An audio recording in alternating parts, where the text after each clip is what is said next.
do come, unfortunately, because we let criminals out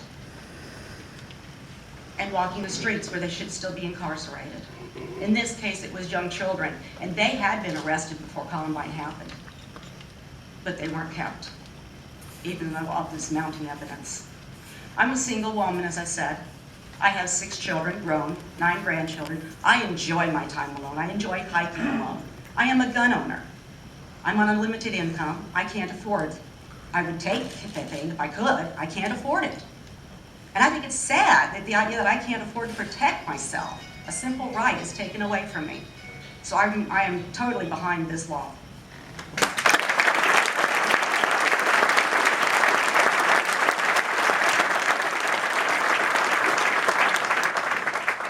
Melinda Hoffman.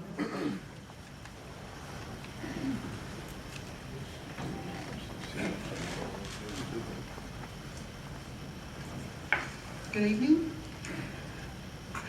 I am bringing you a living art installation, and we call it South Carolina.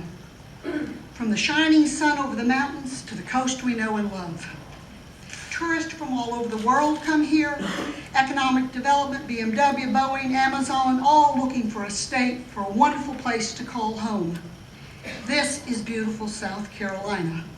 Oops, wait a minute, I forgot to, let me put this in her hand.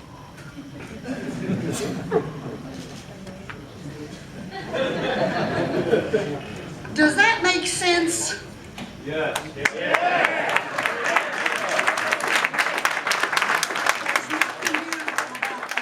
Now, then, let me say to this group, I know that the majority of you are God-fearing people. And the 10 Commandments say, thou shalt not kill. Now let me divert from that for a moment. I was caught in a Glock gun down show out on Lawrence Road on a Saturday afternoon. Did you have yours? And the man had a concealed weapon and was running down Lawrence Road. Ma'am, could you direct your comments towards us? And the man was running down Lawrence Road, and only by the grace of God, someone called 911 and 8 police officers from the city showed up. Now, okay, so that's what people say to me. You should have had a gun and you should have been carrying. Well, let me tell you what would have happened.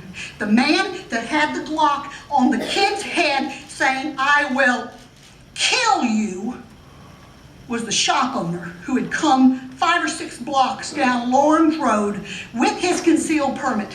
Now then, had I shot him, or if the police had not gotten there and stopped it, he would have shot that kid over a cell phone. You don't know that. Offensive weapons, he had it at his temple. Offensive weapons don't belong in public places, much less from a Joe Blow. I can make some of these... Wait, excuse me just one second. We're going to give everybody 5 minutes. If you want to refute what she's had to say, you can sign up and get 5 minutes. But I want everybody to be able to be heard. I can make some of these people very mad, and they could consider pulling a gun on me. You can never do that to me because I don't hold one, and I will not kill you unless you're walking in my house over a piece of property. Thank you.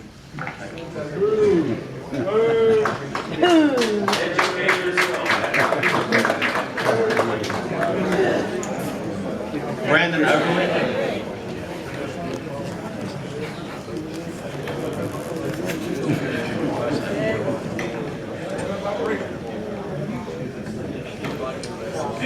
Good evening, everyone. I just first want to thank the subcommittee for visiting Greenville, South Carolina. I've lived here my entire life, and it's a pleasure to have you here tonight.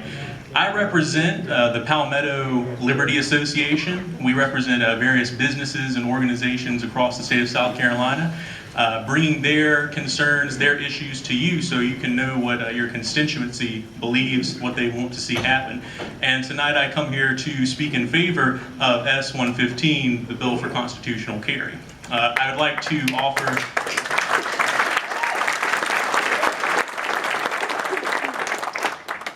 I'd first like to offer some ideology for this bill to show that it's consistent with the Second Amendment, and then just a few practical points as to why this bill should be made law.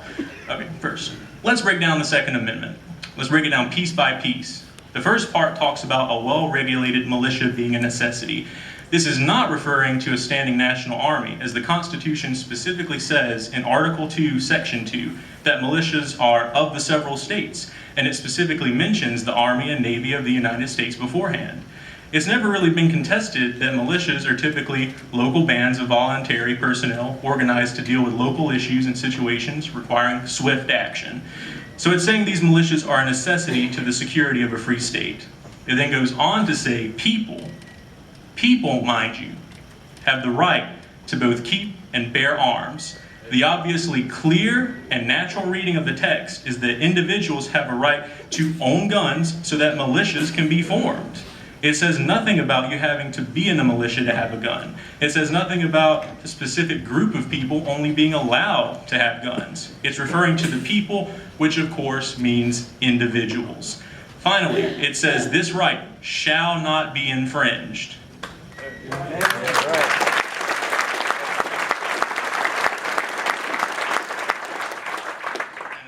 The word shall in legal writing is a very binding term. It denotes finality to an issue, and it's basically saying that bearing arms is a right. In the prayer we had tonight, it was talked about God giving us these rights. These rights don't come from you. I didn't create these rights. No organization can create a right. It can only protect a right, and that's what our Constitution is doing. The idea is that we have this protected right. And that's pretty much, I would say, the ideological justification for this bill. The practical concerns to consider. As it's been already mentioned, Arizona, Wyoming, Vermont, and Alaska are all constitutional carry states. There's a plethora of other states that have far lenient laws, more lenient laws than South Carolina. I'd like to submit to you a Gallup poll that was released on February 1st, 2013. It said, gun ownership also varies significantly by region, with Southerners more likely to own guns than those living in other regions of the United States. It went on to say 38% of gun owners in South Carolina, or 38% of gun owners are in the South. 64% are Southern married men. This is the culture of South Carolina. This is the culture of the South. We're responsible gun owners here. We understand how to use them, and it's popular here.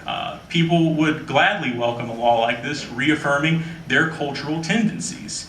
And then, of course, the law says it is unlawful for anyone to carry about the person any handgun, whether concealed or not, with the intent to commit a crime. The anecdotal story given, what that man was doing is already illegal.